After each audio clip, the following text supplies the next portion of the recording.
आज मैं आपको ऑनलाइन एक ऐसा तरीका बताने जा रहा हूँ जिससे आप सिर्फ 5 से 10 मिनट में एक परफेक्ट और प्रोफेशनल रिज्यूमे को बना सकते हो, वो भी बिल्कुल फ्री में। और इसके लिए आपको सिर्फ मोबाइल या लैपटॉप चाहिए, आप किसी में भी बना सकते हो, आपके पास जो कुछ भी है। तो चलिए फिर सीखते हैं कि इसे कैसे बनाते हैं। तो आज मैं आपको मोबाइल में ये चीज़ बता रहा हूँ, वैसे आप लैपटॉप में भी इसे बना सकते हो। मैं मोबाइल में आपको इसलिए बता रहा हूँ क्योंकि मोबाइल आजकल हर किसी के पास होता है। तो चलिए फिर सबसे पहले आपको अपना प्ले स्टोर को ओपन कर लेना है और यहाँ पे आपको सर्च करना है कैनवा। जैसे आप सर्च करोगे तो यहाँ पे आपका कैनवा का एप्लीकेशन आ जाएगा। मेरा पहले से इंस्टॉल किया हुआ है, आप इसे इंस्टॉल कर लेना। इंस्टॉल करने के बाद यहाँ पे ओपन का ऑप्शन आ जाएगा, यहाँ से इसे ओपन कर लेना। जैसे आप ओपन करोगे तो यहाँ पे लॉगिन करने बोलेगा आप अपने ईमेल आईडी से, तो इसे अपने ईमेल आईडी से लॉगिन कर लेना।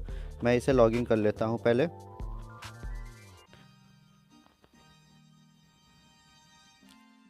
तो इस तरह से आपको कुछ इंटरफेस देखने को मिल जाएगा। जैसे आप लॉगिन करोगे उसके बाद आपको यहाँ पे सर्च करना है, आपको यहाँ पे सर्च करना है रिज्यूमे टेम्पलेट्स।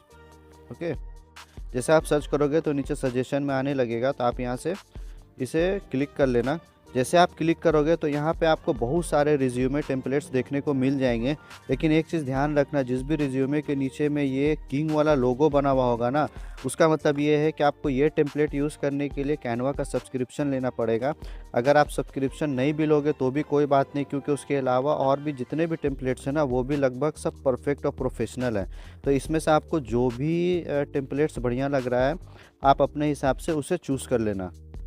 तो मैं यहाँ पे फ़िलहाल एक रिज्यूमे को चूज़ कर लेता हूँ आपको बताने के लिए। तो जैसे मैंने इसे सेलेक्ट कर लिया, आपको जो भी सही लग रहा है, जो भी आपको टेम्पलेट्स बढ़िया लग रहा है, आप अपने हिसाब से उसे सेलेक्ट कर लेना। अब जैसे ये सिलेक्ट हो जाएगा उसके बाद आपको करना क्या है कि सबसे पहले जूम कर लेना है।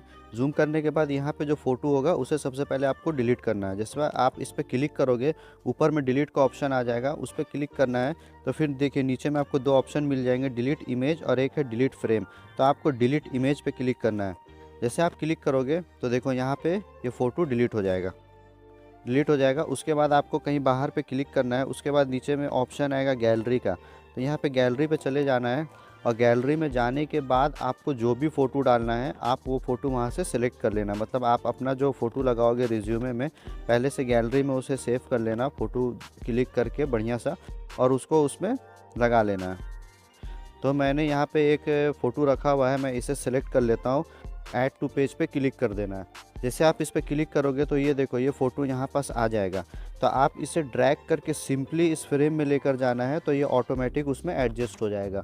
आपको कुछ भी एडिट करने की ज़रूरत नहीं पड़ेगी, बस उसे ड्रैग करके वहाँ पे लेके जाना है, ऑटोमेटिक वो उस पर सेलेक्ट कर लेगा। अब उसके बगल में आप देखोगे तो यहाँ पे नाम लिखा हुआ है, तो इसे जो भी नाम है इस नाम को पे क्लिक करके नीचे में एडिट का ऑप्शन आएगा, इस पे चले जाना है और यहाँ पे आपको अपना नाम डाल लेना है। जैसे सपोज डेट आपका नाम है राहुल कुमार, मैं डाल देता हूँ राहुल कुमार।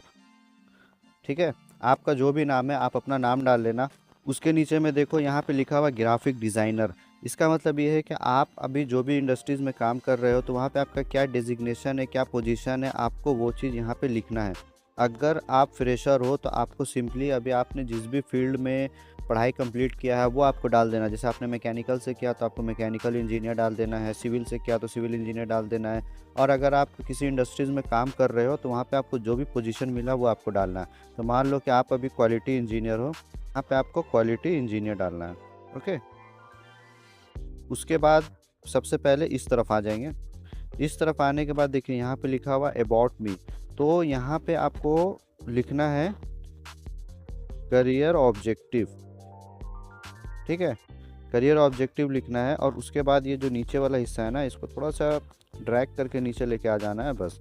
अब यहाँ पे आपको अपना करियर ऑब्जेक्टिव डाल देना है। मैंने पिछले वीडियो में सब आपको बताया है कि आपको अपना रिज्यूमे में क्या क्या डालना है, करियर ऑब्जेक्टिव क्या होता है, आपको कैसे अपना कॉन्टैक्ट डालना है, कैसे अपना एजुकेशन डालना है, एक्सपीरियंस डालना है। अगर आपने वो वीडियो नहीं देखा है तो मैंने लिंक डिस्क्रिप्शन में डाल दूंगा, वहाँ से जाके चेकआउट कर लेना। तो इसे सेलेक्ट करके इस पर डबल सेलेक्ट करना है। उसके बाद यहाँ पे मैं अपना करियर ऑब्जेक्टिव डाल देता हूँ। अभी मैं लिखने जाऊँगा तो वीडियो बहुत ज़्यादा लंबी बन जाएगी, इसीलिए मैं डायरेक्ट कॉपी पेस्ट यहाँ पे कर लेता हूँ। उसके बाद जब आपका करियर ऑब्जेक्टिव हो जाएगा तो यहाँ पे आपको अपने कॉन्टैक्ट में जाना है। यहाँ पे फ़ोन नंबर है तो आपको अपना फ़ोन नंबर डाल देना है, यहाँ पे अपना आपको ईमेल एड्रेस डाल देना है।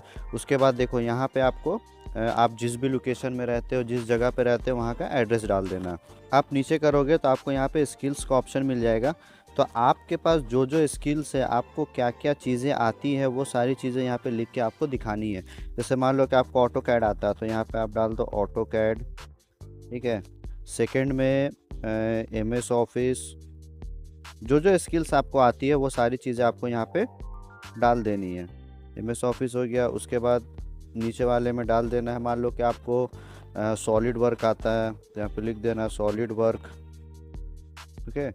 उसके बाद और भी आपको जो भी चीज़ें आती है वो सारी चीज़ें आपको यहाँ पे लिख देनी है, ठीक है। मैं अभी फ़िलहाल 3 ही लिखता हूँ बस आपको समझाने के लिए, बाकी आप अपने हिसाब से इसे लिख लेना। लैंग्वेज में इंग्लिश है, और बाकी आपको सेकंड लैंग्वेज अगर कुछ और आता है जैसे हिंदी, तो यहाँ पे आपको हिंदी डाल देनी है, ठीक है। तो ये वाला जो एरिया है, ये वाला एरिया कंप्लीट हो जाएगा। उसके बाद आपको एजुकेशन में आ जाना है। अब यहाँ पे देखो सबसे ऊपर में आपको वो एजुकेशन डालना है जो आपने सबसे लास्ट में कंप्लीट किया हो। तो मान लो आपका जो सबसे हाईएस्ट क्वालिफिकेशन है वो बीटेक है, और आपने बीटेक कब से कब किया है वो चीज़ आपको यहाँ पे डाल देना है। तो मान लो कि आपने बीटेक किया है 2016 से लेके 2020 तक, ठीक है। तो आपको यहाँ पे 2016 से 2020 डाल देना। उसके बाद आपने जिस भी यूनिवर्सिटी से किया है वो यूनिवर्सिटी का यहाँ पे नाम डाल देना है। मान लो कि आपने किया है जैन यूनिवर्सिटी से, तो आपको जैन यूनिवर्सिटी डाल देना है, ठीक है। यहाँ पे उसके नीचे आपको डाल देना है bachelor of technology, okay, bachelor of technology. उसके बाद नीचे में आपने जितना भी परसेंटेज लाया था वो परसेंटेज यहाँ पे डाल देना है। मान लो कि आपने 79% लाया था तो वहाँ पे आपको 79% डाल देनी है, ठीक है। उसी तरीक़ा से बीटेक से पहले आपने जो भी 12 किया था तो 12 का यहाँ पे कौन से साल से लेकर कौन से साल तक किया वो डाल देना है। जिस यूनिवर्सिटी से किया है, जिस भी बोर्ड से किया वो डाल देना। यहाँ पे साइंस लिया होगा तो साइंस डाल देना, जितना परसेंटेज आया था वो डाल देना। तो इस तरह से आपका एजुकेशन कंप्लीट हो जाएगा। उसके बाद अब देखो ये वाला काफ़ी ज़्यादा इम्पॉर्टेंट है, ये है एक्सपीरियंस। तो इस एक्सपीरियंस वाले सेक्शन में आपको ध्यान देना है कि अगर आप अभी काम कर रहे हो, अगर आप किसी भी इंडस्ट्रीज़ में काम कर रहे हो तो उस इंडस्ट्रीज़ का यहाँ पे आपको लिखना है। सपोज डैट मान लो कि अभी आप टाटा मोटर्स में काम कर रहे हो तो यहाँ पे आपको लिखना है जिस भी साल आपने टाटा मोटर्स में ज्वाइन किया। मान लो कि आपने 2023 में ज्वाइन किया तो 2023 से लिखना है प्रेजेंट, ओके। प्रेजेंट मतलब कि आप 2023 में ज्वाइन किए हो और अभी तक आप वहीं पे फ़िलहाल काम कर रहे हो तो आपको प्रेजेंट डाल देना। मान लो कि आपने 2024 में जॉब छोड़ दी तो आपको 2023 से डैश देकर 2024 लिख देना, या 25 में छोड़ दिया तो 25 लिख देना। उसके बाद यहाँ पे आपको डालना है अपना डेजिग्नेशन, ठीक है। अभी आप किस पोजीशन में काम कर रहे हैं वो चीज़ आपको यहाँ पे डालना है। तभी आप वहाँ पे मान लो काम कर रहे हो क्वालिटी इंजीनियर में तो आपको क्वालिटी इंजीनियर डाल देनी है। उसके बाद यहाँ पे आप किस कंपनी में काम कर रहे हो उस कंपनी का नाम डालना है। तो मान लो कि आप टाटा मोटर्स में काम कर रहे हो तो मैं यहाँ पे टाटा मोटर्स डाल देता हूँ। बस मैं आपको यहाँ एग्जांपल के लिए सब लिख रहा हूँ, आप अपने हिसाब से सब डाल लेना। उसके बाद जो नीचे में आपको अपना जो जॉब रिस्पॉन्सिबिलिटी है वो 2-3-4 पॉइंट में शॉर्टकट में करके यहाँ पे दिखला देना कि हाँ मैं अभी ये चीज़ें यहाँ पे करता हूँ। तो इस वजह से क्या होगा कि अभी आप जहाँ भी अप्लाई करोगे तो जो HR है वो ये चीज़ को पढ़ेगा तो उसे समझ में आएगा कि हाँ अभी आपका जो जॉब रिस्पॉन्सिबिलिटी है वो सब है। तो इस तरह से पॉइंट वाइज करके यहाँ पे लिख देना। उसके बाद मान लो कि आपने 2023 से पहले भी कहीं काम किया है तो वो आपको यहाँ पे डाल देना। मान लो कि आपने 2020 से 2023 किसी भी इंडस्ट्रीज़ में काम किया तो वो यहाँ पे डाल देना। उसके बाद जिस पोजीशन में काम किया हो वो यहाँ पे डाल देना, और जिस कंपनी में काम किया वो यहाँ पे डाल देना, और उसका जॉब रिस्पॉन्सिबिलिटी आपको नीचे में डाल देनी है। तो इस तरीक़े से आपको ये कंप्लीट हो जाएगा, ओके। तो ये आपका बनकर पूरा कंप्लीट हो गया। अब इसे कैसे सेव करना है वो मैं आपको बताता हूँ। तो ये जैसे कंप्लीट हो जाएगा तो ऊपर में देखना, ऊपर में एक डाउनलोड का ऑप्शन आएगा, इस पर आपको क्लिक कर देना है। जैसे आप क्लिक करोगे तो यहाँ पे देखो आपका जो रिज्यूमे है वो यहाँ पे डाउनलोड होना चालू हो जाएगा। उसके बाद आपको यहाँ से बैक कर देना है। बैक करने के बाद आपको अपने गैलरी में चले जाना है। गैलरी में जाने के बाद ये देखो आपका रिज्यूमे बनकर बिल्कुल परफेक्ट तरीके से तैयार हो चुका है। तो इस तरीके से आप अपना एक प्रोफेशनल रिज्यूमे को बना सकते हो और उसके बाद फिर इस रिज्यूमे को आपको जिसको भी भेजना है आप डायरेक्ट उसके ईमेल पर या व्हाट्सएप पे जैसे भी भेजना आप उसे भेज सकते हो। तो आई होप आपको अच्छे से समझ में आ गया होगा कि एक प्रोफेशनल रिज्यूमे को कैसे बनाते हैं। कोई भी कन्फ्यूज़न है तो आप कमेंट बॉक्स में कमेंट करके पूछ सकते हो। तो मिलते हैं अगली वीडियो में, तब तक के लिए जय हिंद।